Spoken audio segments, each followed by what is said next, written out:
자, 오늘은 고린도전서 13장을 우리가 계속 공부하고 있는데요. 오늘 네 번째 시간입니다. 사도 바울은 고린도전서 13장 4절부터 7절까지 이 사랑이 무엇인지를 이제 얘기하고 있어요. 근데 내용을 보면 사랑은 오래 참고 사랑은 온유하며 사랑은 시기하지 아니하며 하면서 쭉 이야기를 이어가는데, 이 이야기들은 진짜 우리 안에 사랑이 있다면 이런 특성과 이런 이제 행동들이 나타난다고 이야기하고 있는 것입니다. 그러면서 바울이 이 사랑의 특성으로 첫 번째로 꼽고 있는 것이 바로 뭐였죠? 오래 참는 거였죠. 그죠?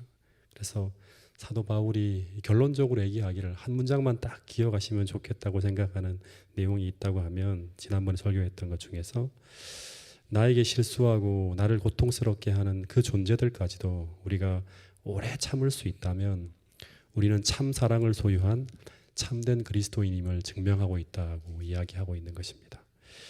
그리고 사랑의 특성 두 번째는 이제 사랑은 온유하며라고 이야기하는데, 이 온유함이라는 이 단어의 의미는 부드럽고 온화한 태도로 남에게 도움이 되도록 선을 행하는 친절이라고 이제 말씀을 드렸습니다. 그래서 오늘 우리가 사랑을 가진 사람이라면 오늘 우리가 만나는 모든 사람들에게 첫 번째는 부드럽고 온화한 태도로, 그리고 내가 만나는 모든 사람에게 도움이 되도록 선을 행하는 친절한 사람이 될 것이라고 이야기를 했습니다.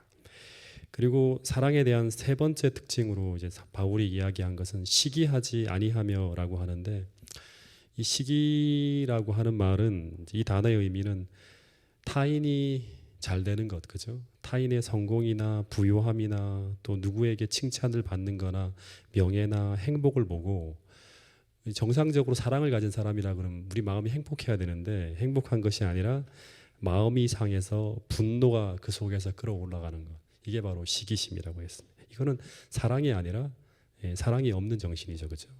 그래서 이 시기는 나를 가장 고통스럽게 하는 것이면서도 동시에 남을 가장 잔인하게 파괴시킬 수 있는 무서운 죄악적인 감정이 바로 시기라고 말씀을 드렸습니다.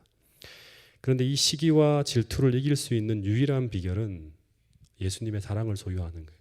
그러니까 이 사랑의 반대편에 있는 것들이 나타난다고 하는 것은 사랑을 소유하면 해결되어지는 거예요.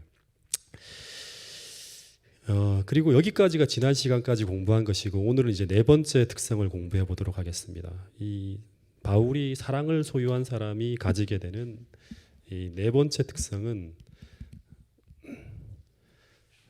자랑하지 않는다는 거죠. 그죠? 자랑을 하지 않는 거예요. 이 자랑이라는 이제 헬라어 단어는 이 페르페류오마이라는 단어를 쓰는데, 이제 이거를 가지고 이제 어떻게 의미를 분석하는가 하면 허영심이 강한 거예요. 그 실제보다 자꾸 자기를 과장되게 나타내려고 하는 거예요.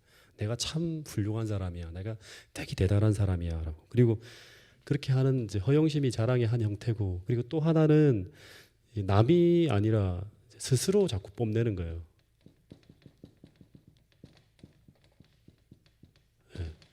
이제 이거를 이제 자랑의 의미로 이렇게 이제 분석을 하더라고요. 그래서 어떤 주석을 보니까 이 자랑이라는 것은 바람 주머니처럼 자기의 헛된 영광을 드러내는 것, 뭐 이렇게 이제 주석하기도 하고, 조금 더 구체적으로 이야기하면 다른 사람들에게 자기가 가지고 있는 어떤 것을 과장되게 자꾸 알리고 선전하려는 정신이나 행동을 이 페르페류오마이라는 이 자랑이라고 이제 사도 바울은 이야기하고 있는 단어입니다. 그래서 이 시기와 질투라는 감정의 초점이 이제 상대방에게 맞춰져 있다 그러면, 이 자랑이라는 것은 자기에게로 향하고 있는 거예요. 그래서 이 투기와 시기는 타인의 업적이나 참 좋은 점들을 에이 그거 별것 아니야 하면서 무가치하게 평가하고 깎아내리는 거예요. 타인을 자꾸 깎아내리는 것이 바로 이 시기라고 한다면, 자랑은 정반대로 자기의 업적이나 좋은 점을 계속 극대화시키고 과장하면서 선전하는 것이 바로 뭔가 하면 자랑이에요.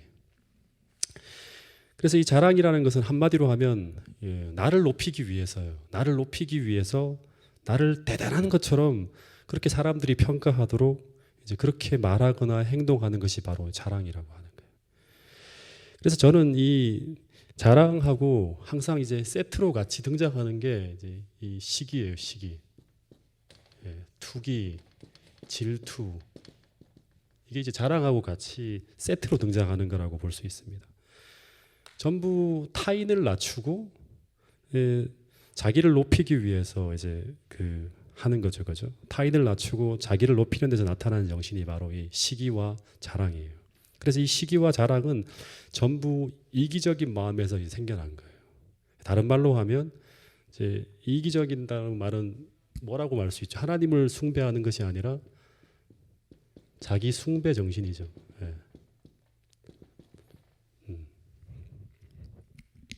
내가 너무 대단하니까 자꾸 나를 찬양하고 찬송하는 게 바로 자랑이죠. 예.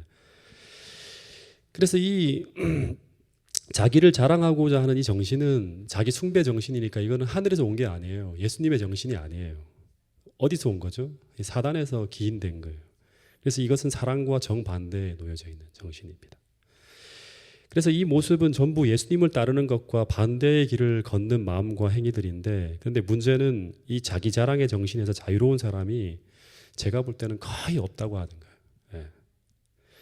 왜냐하면 우리 모두가 전부 다 이기심에서 자유로운 사람들이 아니에요. 예. 그래서 어떻게든 우리는 우리 자신을 드러내려 하고 높이려 하고 뽐내려 한다고 하는 거예요. 이거 부인할 수 없는 사실이에요. 예. 누가 알아주기를 바라고, 그렇죠?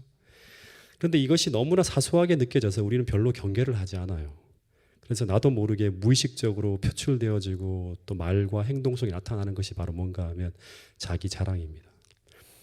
그래서 우리가 정말 경계하지 않으면 나도 모르게 남을 시기하고 질투하면서 그리고 스스로의 자랑에 빠져 있는 그런 어떤 그 모습으로 살아가는 우리 자신을 발견할 수도 있다고 하는 것입니다.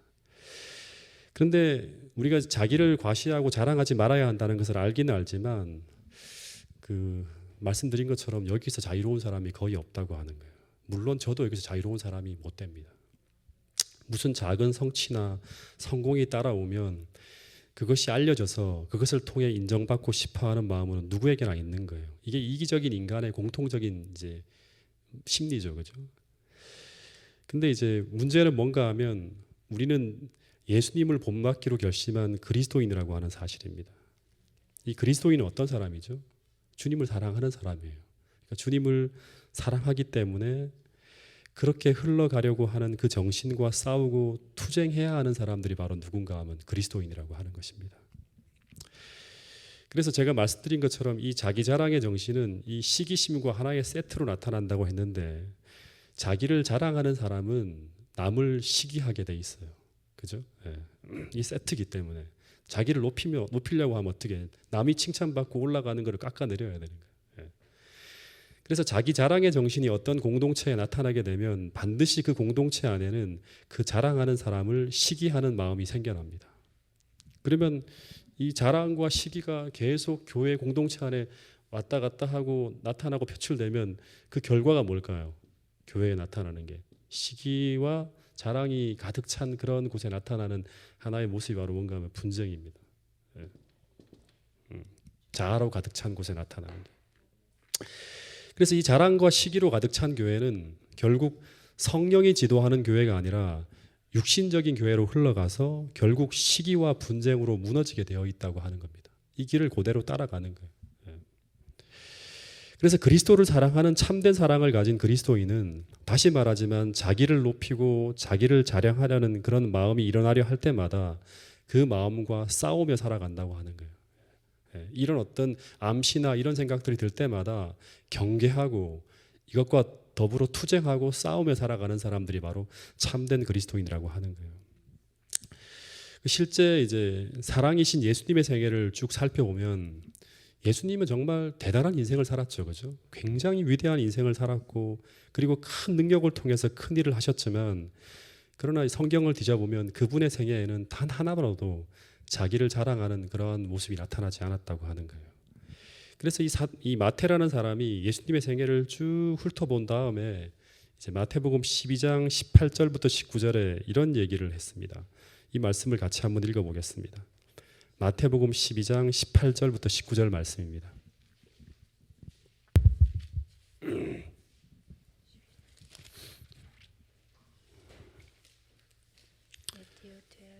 자, 같이 한번 읽어보겠습니다. 시작. 보라, 내가 택한 종 곧 내 마음에 기뻐하는 바 내가 사랑하는 자로다. 내가 내 영을 그에게 줄 터이니 그가 심판을 이방에 알게 하리라.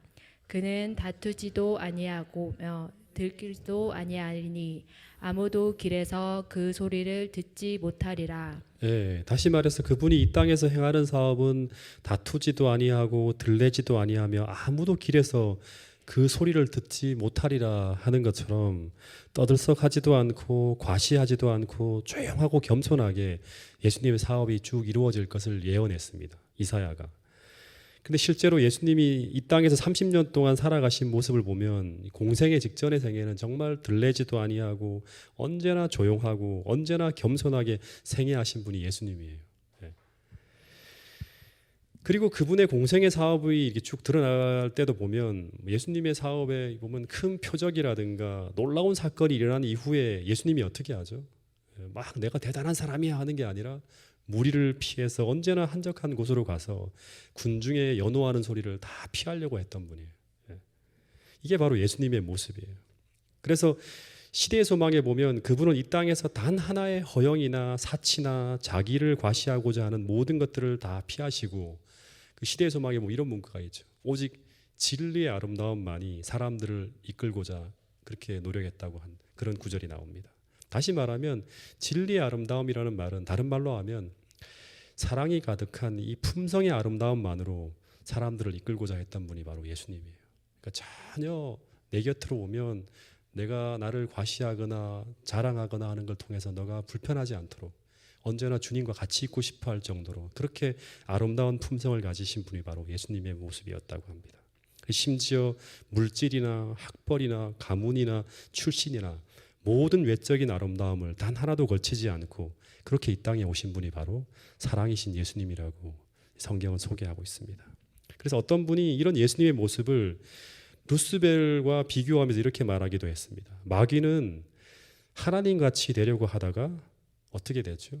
사단이 되었고, 그러나 예수님은 하나님과 동등이시었는데 오히려 하나님과 동등됨을 취할 것으로 여기지 아니하시고 오히려 자기를 낮추심으로 말미암아 온 우주의 왕과 구세주가 되었다고 합니다.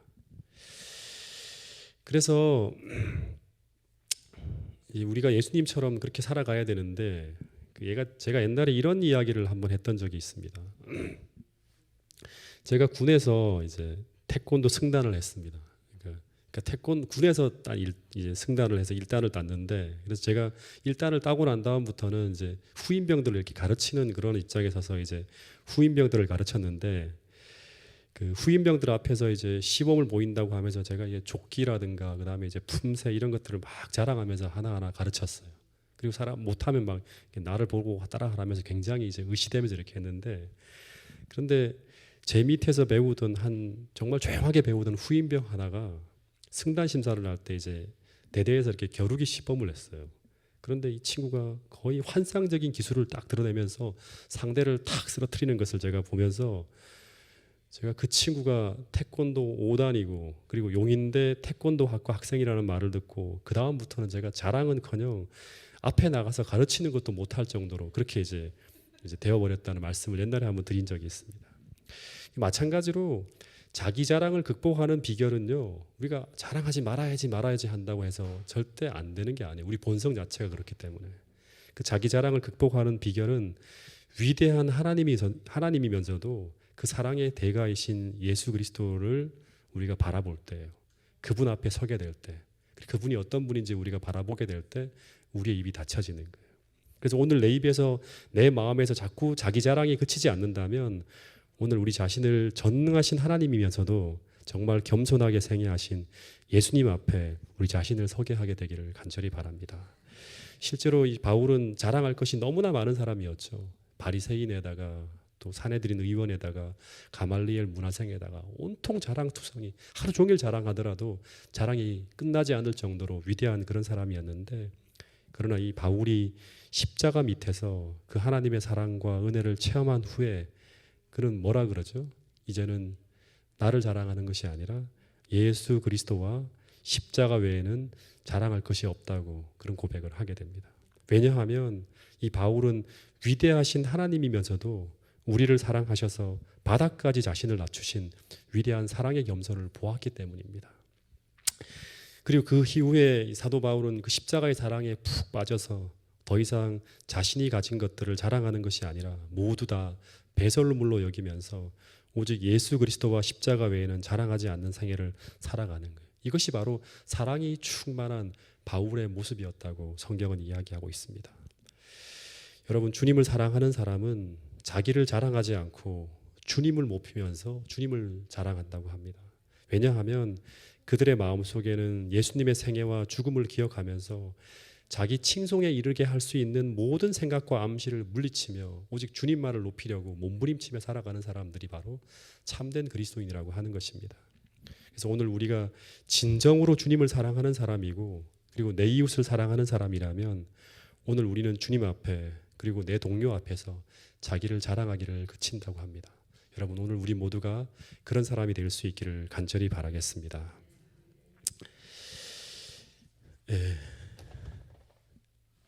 앞에서 막 통역을 하니까 정신이 하나도 없습니다. 사랑에 대한 또 하나의 이야기가 이제 사도 바울이 이야기하는 게 뭔가 하면 자랑하지 않는 것도 있고 또 뭐가 있죠? 자랑과 거의 비슷한 이야기인데 교만하지 않는다 합니다. 교만하지 않는다. 이 교만이라는 단어가 헬라어로 그 PCO라는 단어를 써요. PCOO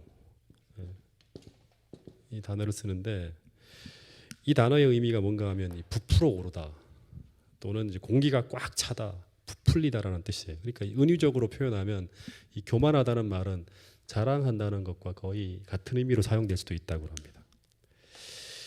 그래서 이 자랑하는 정신이 나타나는 것은 교만하기 때문이라고 볼 수 있겠죠. 그죠? 그리고 이 PCO라는 이 단어는 그 피사라고 하는 이제 이 풀무라는 단어에서 파생되었다 그럽니다. 그래서 교만이라는 게 자꾸 풀무질을 막 하면서 자기 자랑이라는 공기를 계속 넣어서 부풀리는 것과 같은 게 바로 이제 교만이라는 하나의 단어 속에 담겨 있는 의미입니다. 그래서 교만이라는 낱말의 뜻은 이 자만심으로 부풀어 이제 탁 올라온 상태, 부풀림이 된 상태를 의미한다고 합니다. 어떻게 보면 교만은 이제 자랑에 대해서도 말씀드릴 때 그런 말씀을 드렸지만 스스로를 과대평가해서 스스로를 높이려고 하는 정신이에요. 그래서 허영이라는 말도 교만한 정신에서 기인된 또 다른 형태의 한 모습이라고 할 수 있죠. 그러니까 허영은 실제보다 자꾸 과장되게 자신을 나타내는 거예요. 근데 왜 자꾸 실제보다 부풀리려 할까요? 왜 그러죠? 스스로 높아지려고 하는 거예요. 그래서 이 교만의 정신에서 허영이나 자기를 자랑하는 행동도 나오지만 또 하나는 이제 어떤 모습이 나오는가 하면 모든 것들을 자기 중심으로 끌고 가려고 하는 어떻게 보면 이 고집이라는 것도 이 자기 중심성, 다시 말하면 교만이라는 것에서 나오는 하나의 행위라고 할 수 있습니다. 그래서 사랑의 마음이 아니라 이 교만한 마음이 우리의 마음속에 딱 품겨지고 그리고 교만이 우리 자신을 끌고 가게 되면 정말 무서운 것은 뭔가 하면 자신이 하나님이 필요한 존재라는 것을 깨닫지 못하게 한다고 합니다. 다시 말해서 교만이 무서운 것은 우리로 하나님의 필요를 느끼지 않게 해서 우리로 하나님의 은혜를 거부하게 만들어요. 이게 교만의 가장 무서운 것입니다. 그래서 교만은 우리가 평생 교회를 다니면서도 하나님의 은혜와 무관하게 살아가게 만들 수도 있습니다. 왜냐하면 교만은 우리로 교회는 다니게 하지만 언제나 우리로 하여금 하나님의 뜻대로가 아니라 언제나 자신의 뜻대로 살게 만들어요. 그래서 교만한 사람은 하나님이 사용할 수가 없어요. 그래서 이 교만한 사람이 교회에서 많은 일을 할 수 있죠. 뭐 대단한 일들을 할 수 있어요. 왜냐 그러면 교만한 사람이 대체로 능력이 많은 사람들이 그런 경향들이 많으니까요. 그런데 그 사람이 행한 모든 일들은 그 사람의 영향력을 극대화시키면서 그 사람의 인간적이고 세상적인 힘을 과시하는 형태로 나타납니다. 그래서 그가 행한 일을 통해서 계속 자랑을 해요. 계속 내가 이렇게 대단한 사람이라고 하면서. 그래서 아무리 교회를 오래 다니고 아무리 오래 말씀을 듣고 아무리 열심히 교회에서 봉사하고 헌신한다 하더라도 결국 그 사람의 마음에서 이 교만이라는 것이 사라지지 않는 한 그 사람은 하나님의 사람이라고 볼 수 없습니다. 이 교만한 사람은 하나님의 사람이 절대 아니에요. 그래서 그 다른 사람을 시기하고 자기를 높이는 사람들은 그것을 회개하지 않으면 결국 천국에서 거리가 먼 사람, 어떻게 본다 그러면 교회를 위태롭게 할 사람으로 계속 흘러가게 될 수도 있다고 하는 거예요. 그리고 또 하나 이 교만이 무서운 것은 그 사람의 마음에서 교만이 사라지지 않는 한 결국 그 사람이 10년, 20년, 30년 교회를 다닌다 하더라도 이 변화를 경험할 수가 없어요. 변화가 안 되는 거예요. 왜냐하면 이 변화라는 것은요, 하나님의 뜻에 굴복할 때 시작되는 것인데 교만은 하나님의 뜻에 굴복하는 것을 막고 있는 가장 무서운 방해물이 바로 뭔가 하면 이 교만이에요. 그 이사야서 57장 15절에 보면 이런 말씀이 있습니다. 하나 찾아볼까요? 이사야서 57장 15절입니다.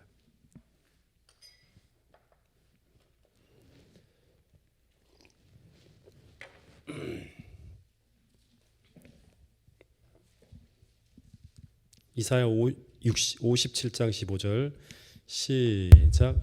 지극히 존귀하며 영원히 거하시며 거룩하다 이름하신 이가 이와 같이 말씀하시되 내가 높고 거룩한 곳에 있으며 또한 통회하고 마음이 겸손한 자와 함께 있나니 이는 겸손한 자의 영을 소생시키며 통회하는 자의 마음을 소생시키려 함이라. 예, 이사야 57장 15절에 보면 하나님은 마음이 겸손한 자와 함께 하신다고 그럽니다. 이는 겸손한 자의 영을 소생시키고 통회하는 자의 마음을 소생시키려 함이라. 그러니까 하나님 말씀 앞에 딱 자복하는 사람이죠. 굴복하는 겸손한 사람이죠. 이사야서 66장 2절에도 보면 무릇 마음이 가난하고 심령에 통회하며 내 말을 듣고 떠는 자, 하나님의 말씀을 듣고 떠는 사람은 어떤 사람이에요? 이 사람은 겸손한 사람이죠. 그죠? 그 사람은 내가 어떻게 하거니와 돌보려니와. 이 모든 성경절들은 하나님께서 겸손한 자와 함께 하시고 가까이 하시고 겸손한 자를 구원하시고 겸손한 자를 돌보신다고 하는 거예요. 하나님이 계속 컨트롤할 수 있는 사람이 바로 겸손한 사람이에요. 그러나 이 교만은 하나님의 모든 뜻에 우리로 반대로 반응하게 해요. 그리고 반응하지 못하게 해요. 그래서 모든 죄 중에 가장 무서운 죄가 바로 무슨 죄인가 하면 바로 이 교만이라고 하는 죄라고 합니다. 그래서 하나님이 이 교만한 사단을 어떻게 할 수가 없는 거예요. 그래서 이 교만은 모든 인간관계를 망치고 교회를 병들게 하고 결국 내 인생을 실패로 끝나게 하는 것이 바로 교만이라고 잠언서는 이야기하고 있습니다. 잠언 8장 13절에 보면 하나님께서 이 교만과 거만을 미워하신다고 하였고 그리고 잠언 16장 18절에서는 교만은 패망의 선봉이요. 이 교만한 마음을 가지고 있으면 결국에 인생은 실패한다고 하는 거예요. 그리고 거만하는 마음은 넘어짐의 앞잡이라고. 결국 우리로 하여금 실패로 우리 인생이 끝나게 만드는 그 선봉에 선 존재가 바로 거만한 마음이라고 하는 것입니다. 그런데 어떻게 하면 이 무서운 죄를 우리가 극복할 수 있을까요? 어떻게 하면 우리가 교만하게 않게 살 수 있을까요? 답이 뭐죠? 지금 우리가 뭘 얘기하고 있죠? 네? 무슨 얘기를 하면 지금 제가 교만에 대해서 이야기하고 있습니까? 사랑이죠, 그죠? 답은 하나님을 사랑하게 될 때 이 교만이 결국에는 무너지게 되는 거예요. 이 사랑이 결국에는 이 교만을 무너뜨린다고 하는 거예요. 그래서 십자가의 이 사랑이 우리 마음속에 들어오게 되면 결국에는 이제 아무리 교만한 사람도 하나님 앞에 굴복하게 되는 거죠. 그 대표적인 케이스가 바로 사도 바울과 같은 존재죠. 진짜 저도 고집이 엄청 강한 사람이었습니다. 그런데 알고 보니까 그 고집이라는 것이 처음에는 신념인 줄 알았어요. 신념인 줄 알았는데 알고 보니까 일종의 교만의 한 모습이었다는 것을 이제 성경을 통해서 보면서 제가 이제 깨닫게 되었어요. 여러분 고집이 좀 있어야 한다고 하죠, 사람들이. 그죠? 어떤 사람은 고집이 없는 사람을 뭐라 그러죠? 줏대가 없는 사람이라고 얘기합니다. 그래서 자꾸 고집을 좋은 쪽으로 해석하는 경향이 있는데 여러분 자기 뜻대로 자기 중심대로 살려고 하는 이 고집은 한마디로 말하면 이 교만의 죄예요. 그래서 이 성경의 말씀에 따라서 언제나 자신의 고집을 꺾는 것이 바로 뭔가 하면 믿음으로 살아가는 거예요. 이 성경 말씀을 바라보고 내 뜻과 다른 하나님의 뜻이 나타날 때 내 신념이라 하더라도 나의 가장 중요한 뜻이라 하더라도 그 뜻을 꺾는 것, 그 고집을 꺾는 것이 뭔가 하면 믿음으로 사는 거예요. 그래서 언제나 바르고 올바른 하나님의 뜻이 나타날 때 그때마다 내 양심이 그것을 깨우쳐 줄 때마다 그때마다 그 즉시 고집을 내려놓을 수 있는 사람, 그 사람이 바로 누군가 하면 천국과 가까운 사람이고 하나님께서 돌보실 수 있는 사람이라고 하는 것입니다. 회개라는 것도 그렇게 일어나는 거죠. 그죠? 정말 내 마음이 겸손해야 돼요. 자기 고집이 강한 사람은, 자기 중심성이 강한 사람은 어떻게 보면 회개도 쉽지 않습니다. 아무리 잘못됐다는 게 알려진다 하더라도 자기의 뜻을 꺾지 않아요. 어쨌든 제가 자기 주관이 굉장히 강하고 그리고 고집이 되게 셌어요. 그러니까 우리 집에서 소문이 날 정도로, 우리 5남매 중에서. 근데 그렇게 된 이유가 오냐 하면서 키워서 그래요, 저를. 5남매 중에 막내라서. 근데 결혼을 하고 난 후에 이제 제가 더 고집이 센 사람과 충돌하게 되었습니다. 일명 강고집인데 근데 이 강고집과 고고집이 충돌하면서 이렇게 살아가게 되다 보니까 어떻게 되었을까요? 정말 3년 동안은 많이 다투었습니다. 근데 처음에는 이 성주 엄마가 되게 이렇게 잘 끌려오는 사람이었어요. 저를 말씀드렸죠. 아저씨라고 처음에 하면서 선생님처럼 따랐다고. 그래서 끌려올 때는 아무 문제가 없었는데 어느 날 이 사람이 어느 순간 제 뜻대로 살아가는 것이 너무 힘들다고 하면서 자신의 강한 뜻을 이렇게 강하게 드러내면서 갈등이 일어나기 시작했어요. 근데 그 일로 두 사람이 많은 불행을 느끼면서 고통스러워하면서 지냈는데, 근데 처음에는 제가 이렇게 고집을 피우면서 내 주장을 계속 펼치는 것이 저는 성경대로 살려고 한다고 생각을 했어요. 그렇기 때문에 너는 내 뜻에 따라야 한다고 생각을 했어요. 근데 가만히 보면 그것이 성경적이라서가 아니라 제가 성주 엄마보다 높은 사람이고 많이 아는 사람이고 성경에 대해서 훨씬 더 많이 아는 사람이기 때문에 그래서 당연히 내 뜻대로 따라야지만 한다고 하는, 어떻게 보면 자기 중심적인 생각, 어떻게 보면 교만한 생각이 바로 저의 모습이었다고 할 수 있는 거죠. 그래서 제 고집대로 성주 엄마가 안 따라주면 너무나 화가 나고 속이 상했어요. 내 중심적인 사람은 이제 그렇게 되는 거예요. 내 뜻대로 사람이 끌려오지 않으면 화가 나요. 왜냐하면 이게 내 뜻이기 때문에. 그런데 그렇게 고집이 세던 제가 시간이 흐르면서 많은 부분 제가 옳다고 생각하는 것을 내려놓기 시작했어요. 그리고 많은 부분 같이 살아가는 사람과 맞추어 가려고 노력을 좀 하는 걸 제가 이제 사람들에게 티가 날 정도로 좀 보였는가 봐요. 우리 가족들에게. 처음에는 우리 어머니가 너무 많이 놀라셨고 참 신기했어요. 엄마도 못 감당하는 사람인데 어떻게 저렇게 변했냐고. 그러면서 저희 어머니는 성주 엄마를 만날 때마다 재훈이가 저런 아이가 아닌데 하면서 무엇이 쟤를 저렇게 변하게 만들었는가 하며 참 신기하다고 했어요. 그리고 저 사람도 엄청 고집이 센 사람인데 어느 순간 많은 부분이 사라지더라고요. 저랑 같이 살면서. 그래서 저는 이전에는 안 그랬는데 요즘에 제가 이렇게 이제 거의 이제 40대 후반이잖아요. 그죠?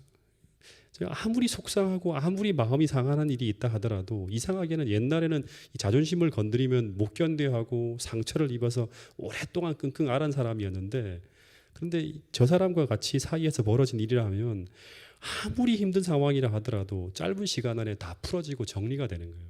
특별히 중요한 것이 아니면 내 뜻을 내려놓으며 살려고 많이 애쓰고 있어요. 참 제가 이 시간이 지나면서 그런 모습을 보면 참 신기하다는 생각이 들었어요. 근데 왜 이런 모습이 나타났을까요?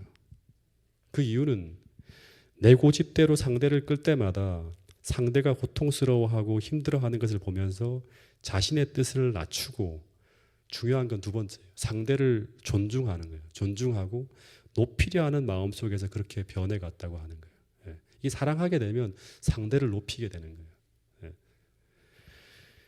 그런데 무엇이 저를 낮추게 했을까요? 상대를 높이면서.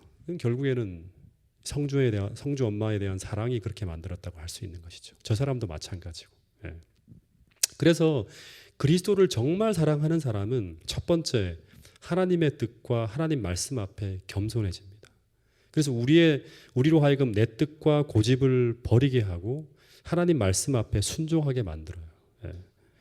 그리고 그 사랑이 다른 사람을 상대할 때 자기보다 남을 더 낫게 여기게 만든다고 합니다. 이게 이제 겸손한 교만에 반대되는 정신이에요. 다시 말해서 내가 아니라 상대를 더 중요하다고 생각하는 것, 이것이 바로 겸손한 사랑의 모습이라고 하는 거예요.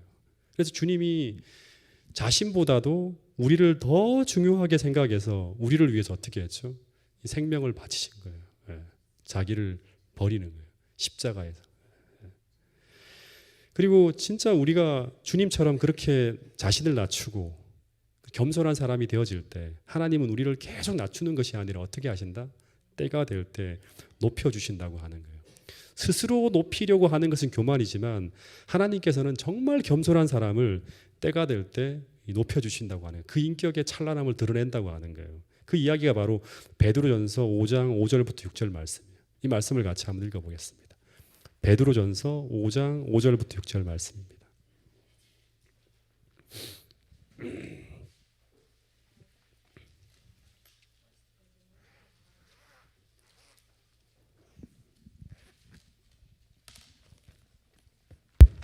베드로전서 5장 5절부터 6절 말씀을 한번 같이 읽어보겠습니다.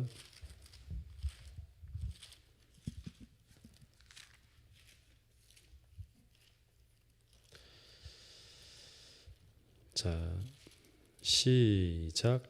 젊은 자들아, 이와 같이 장로들에게 순종하고 다 서로 겸손으로 허리를 동이라. 하나님은 교만한 자를 대적하시되 겸손한 자에게는 은혜를 이 주시느니라. 교만한 자는 하나님과 반대 길을 걸어가는 사람, 계속 충돌하는 거예요, 하나님과. 그래서 하나님이 그들을 대적하시되 겸손한 자들에게는 은혜를 주시느니라 합니다. 그러므로 읽어보겠습니다. 시작. 그러므로 하나님의 능하신 손 아래서 겸손하라. 때가 되면 너희를 높이시리라. 예, 하나님의 능하신 손 아래서 계속 우리가 자신을 낮출 때 하나님은 때가 될 때 그 겸손한 인격을 가진 그 사람을 반드시 높여주실 때가 있다고 하는 거예요. 그 이야기들이 성경에 수많은 사례들로 나오죠, 그죠? 침례 요한 같은 경우도 마찬가지죠. 예. 하나님이 결국에는 여자가 낳은 자손 중에 가장 위대하다고 이렇게 나타내 주시기도 하시죠. 하나 더 보겠습니다. 빌립보서 2장 2절부터 11절 말씀을 한번 보겠습니다. 빌립보서 2장 2절부터 11절까지 말씀을 읽어보겠습니다. 자, 시작. 마음을 같이하여 같은 사랑을 가지고 뜻을 합하여 한 마음을 품어 아무 일에든지 다툼이나 허영으로 하지 말고 오직 겸손한 마음으로 각각 자기보다 남을 낮게 여기고. 여기 중요한 얘기가 나오죠, 그죠? 중요한 얘기가 뭔가 하면 같은 사랑을 가지고 한 마음을 품으면 무슨 일을 하든지 다툼이나 허영으로 하지 않게 돼요. 그리고 겸손한 마음을 가지게 되면 어떻게 된다? 자기보다 남을 낮게 여긴다고 합니다. 그래서 각각 자기의 일을 돌볼 뿐만 아니라 다른 사람의 일을 돌보라. 나의 기쁨을 충만하게 하라 하면서 그 다음에 중요한 얘기를 합니다. 이 말씀도 같이 읽어보겠습니다. 5절부터 11절까지 시작. 너희 안에 이 마음을 품으라. 곧 그리스도의 예수의 마음이니 그는 근본 하나님의 본체시나 하나님과 동등됨을 취할 것으로 여기지 아니하시고 오히려 자기를 비워 종의 형체를 가지사 사람들과 같이 되셨고 사람의 모양으로 나타나사 자기를 낮추시고 죽기까지 복종하셨으니 곧 십자가의 죽으심이라.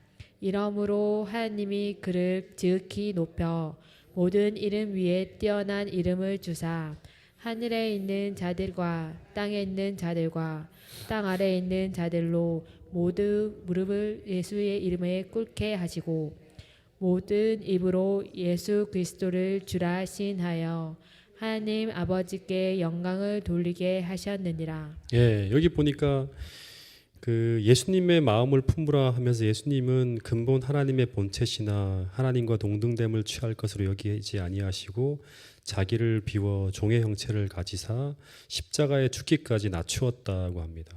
이렇게 낮추었지. 스스로 낮추니까 그 다음엔 어떻게 하죠? 이러므로 하나님이 그를 지극히 높여서 모든 이름 위에 뛰어난 이름을 주셨다고 합니다. 예수님이 그렇게 하신 것처럼 오늘 우리가 그렇게 살아간다고 하면 하나님께서 때가 될 때 우리를 하늘의 것으로 높여주신다고 하는 것이 바로 이 성경의 공식이고 이야기입니다. 그래서 오늘 우리 모두가 정말 이 말씀을 꼭 믿고 정말 하나님이 주시는 사랑을 소유해서 모든 사람을 나보다 더 중요하게 더 낮게 여길 수 있는 참으로 겸손한 사람이 되어서 정말 사랑으로 가득 찬 그런 아름다운 공동체가 동작중앙교회가 될 수 있기를 간절히 바라겠습니다. 그렇게 될 때 하나님은 여러분도 높여주시고 이 교회를 높여주실 거라고 제가 확신합니다. 말씀을 줄이도록 하겠습니다.